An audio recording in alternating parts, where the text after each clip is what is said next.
Hey, my name is Joan Vanderland. I'm in Morris, Manitoba, Canada. It's great to have you with me. I'm doing a cinnamon bun tutorial. I have to thank my mom first for teaching me to make the cinnamon buns. Okay, let's get started. Firstly, let's go over what you need. You will need two 13 by 18 inch cookie sheets, parchment paper, rolling pin, spatula, whisk, big wooden spoon, fork, sharp knife, large Tupperware or plastic bowl, and a thin, large tea towel.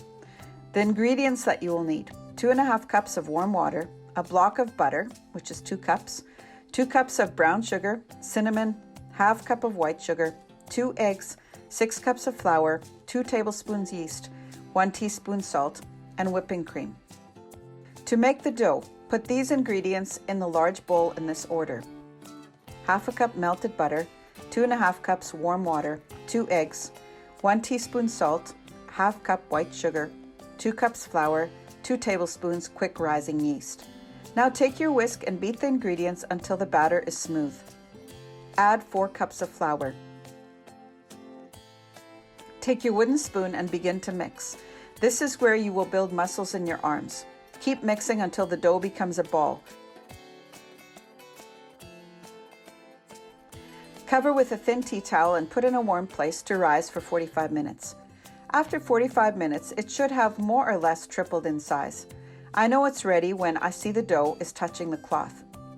You will need a large counter space for the following. Sprinkle flour on the counter about 3 feet wide by 1 foot deep. Turn your bowl upside down and it should fall out nicely onto the floured counter. Sprinkle a light dusting of flour on top. Pat it down with your hands and make the dough into a rectangle. Flip it over.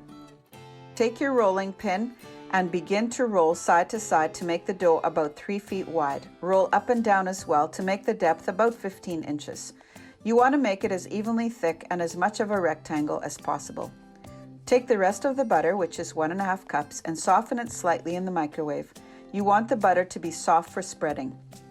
With your spatula, put the butter on the dough and start to spread over the dough. Again, you want the butter to be spread as evenly as possible.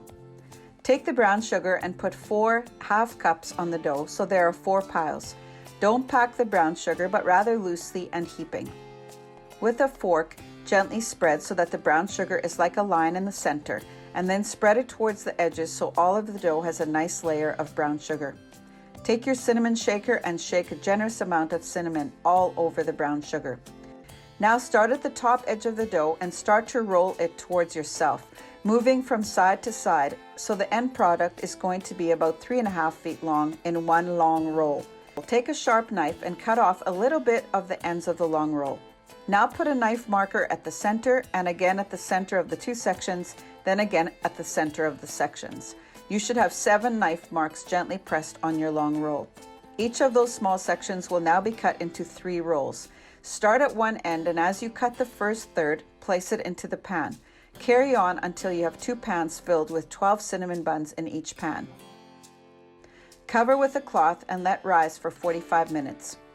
Just before baking, I take whipping cream and slightly drizzle it over the center of all the buns. This adds that extra gooiness.